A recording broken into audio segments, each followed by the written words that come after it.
All right, we're going to be covering interview etiquette and how to behave in an interview in a professional manner, how to conduct yourself properly. So, interview etiquette. Before the interview, research the company and its mission and values, look at their website, understand the role and its responsibilities, think about the value you add, prepare examples to use with the STAR method, confirm the date, time, and format, test your tech, and have questions prepared. The STAR method, if you're not familiar, stands for situation, task, action, and result. Situation is a brief overview. For the task, we address the problem to be solved. The action is what we did, and the result is the ultimate resolution. A STAR example, one question we might ask ourselves is, tell me about a time you faced a challenge communicating with a team member. Or this is like an example of an interview question you might get. For the S, or the situation, we would consider a situation in the past. So, for example, I was part of a group project for my marketing class. The T, the task, halfway through, two of our group members stopped responding. The A, the action, what we did, I emailed the group and asked for honesty about capacity, worked with the team to reassign tasks. The R, the result, we completed on time and received a B on the project. Early impressions, be on time, greet everyone politely, make eye contact, use a genuine smile, avoid using slang, filler words, or oversharing, don't multitask, bring a notebook and a pen, and use the names of people you interview with. Part two, during the interview, listen before answering. Pauses are okay. Don't get awkward or don't feel awkward. Be honest. If you don't know something, let them know, but drive towards a strength or focus on your strengths or redirect the conversation to your strengths if you ever find yourself kind of fumbling or not really sure how to respond to something. It's like what politicians do. Sounds like it flows well, but obviously, for interviews, you're not going to do it in a weird way. You're going to make it flow well, be honest, and try to see if you can lean towards redirecting the conversation towards strengths. If you need clarification, it's okay to ask. If you need additional time to process, use a filler statement like, that's a good question, or let me think for a moment. Questions to ask: what does a typical day in this role look like? What does success in this role look like in the first 3 months? How would you describe your company's culture? What do you enjoy most about working at this organization? What is your timeline to fill this position? Questions to avoid: how much does this pay? What are the benefits? How quickly can I move up? Any questions where answers can be found on their website. So, you want to show that you actually did research and don't want to just ask stuff that can be easily found on from other sources. So if you're asking basic questions, it shows that you didn't do any research and you're not interested and you are not a viable candidate. Red flags. Interviewers should not ask about citizenship status, relationship status, family structure, health history, gender identity or sexual orientation, race or ethnicity, or religion or political affiliation. Interviewers can ask about work authorization status if they're over the age of 18 or over, reliable transportation, scheduling or availability, and if they can perform essential functions. Part three, visual interview tips. Dress professionally from top to bottom, have a neutral background, make sure your face is well lit. I think the neutral background is more for like a photo. Make sure that your face is well lit. Again, photo. Make sure your face is centered on the screen. Oh, this virtual. Sorry, I thought this said visual. That's my bad. Virtual interview tips. That makes more sense.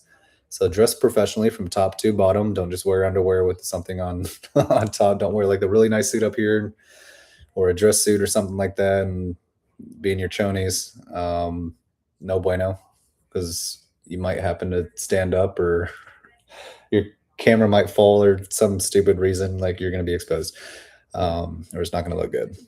Have a neutral background, plus addressing from head to toe, being fully immersed in that and that attire kind of helps to immerse yourself in the situation a little bit more, kind of helps put you fully into the role.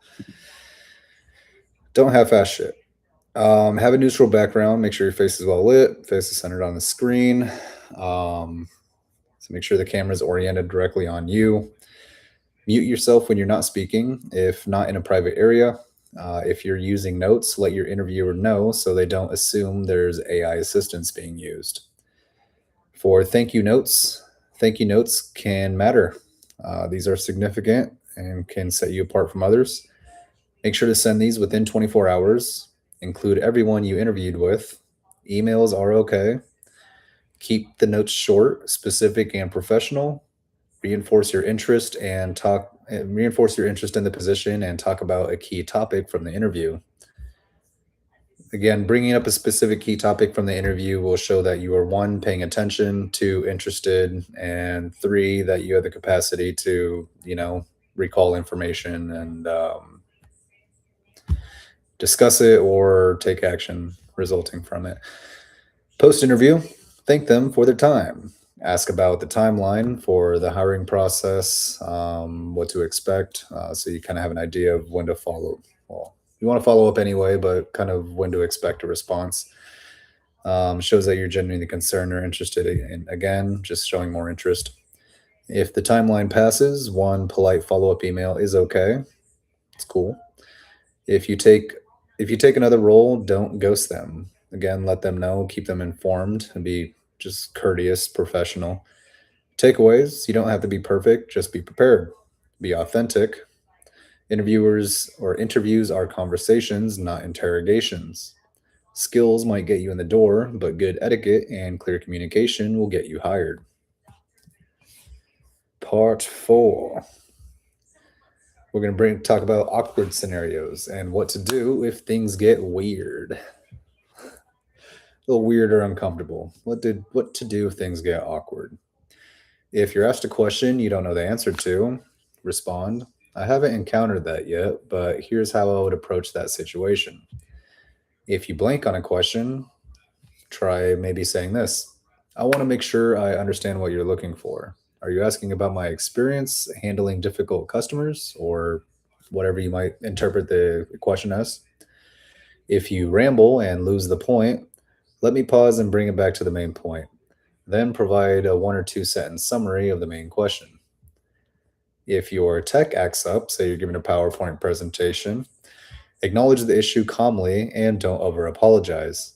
I lost audio for a moment. Can you repeat the question? Or, okay, so if you're, say, doing a virtual meeting and your mic cuts out or there's some sort of glitch or interruption in the connection. If the interviewer is quiet or intimidating, don't fill the silence with rambling. Instead, maybe try, would you like me to go deeper? Would you like me to go deeper on that question? If you were asked a red flag question, respond, I would be happy to focus on my qualifications for this role. If you make a mistake, quote, I apologize, I misspoke. I might be a little nervous. What I meant to say is this or blank. If you feel the interview is going poorly, dun dun dun. Don't let your confidence drop or shorten your answers. Instead, try asking, is there anything I can clarify or expand on regarding my experience? And finally, the pitch formula. The pitch. First, we have 4 steps here. First, we present who you are now, your focus area, major and similar roles. Second, we discuss the past. What are your relevant experiences or skills, such as internships, jobs, projects, volunteer work, leadership, or coursework? 3, we're discussing the future. What are you looking for? What type of role, organization, or opportunity are you seeking? And 4, for the value statement, why should the company choose you? What problem can you help solve, or what strength can you bring? For pitch pitfalls, things to avoid, try to avoid making a pitch that is too long.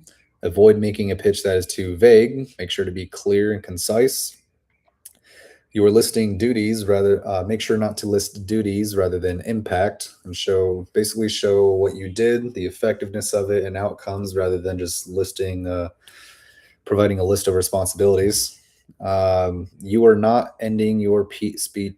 Hold on, pitch falls. Oh, make sure to end your pitch with a goal or a call to action. Pitch tips: memorize the structure, not the script. You don't have to repeat it verbatim. Just be aware of what you have on your resume and cover letter and all the information that makes you you, and what sets you apart from others, and what makes you the most qualified candidate for the position. Be willing to adapt based on the company or context, and practice your pitch until it feels natural to you. For example, I am a junior majoring in communications with a minor in photography. I spent the last year interning with a nonprofit managing their social media campaigns, resulting in a 20% increase in event attendance. I am now looking for a position in marketing or community engagement that allows me to combine creativity with data driven storytelling. I'm especially interested in organizations that prioritize social impact. All right. That is what we got for interview etiquette. Hopefully that helps out a little bit. And we're going to go ahead and I polished, just re updated my resume and cover letter. They look amazing. So I'm going to go ahead and test them out. Let's see if you guys can go ahead and put together a resume and cover letter yourself, and maybe prepare for some interviews. Practice those tips and tricks, and let's go ahead and get employed. Make that money. Get that cheddar. Put a roof over your head, food on your plate. I don't know, maybe some nice shoes and fast car. I don't know, whatever you want, go get it. Let's make it happen. I need to work on my outros. Arrivederci.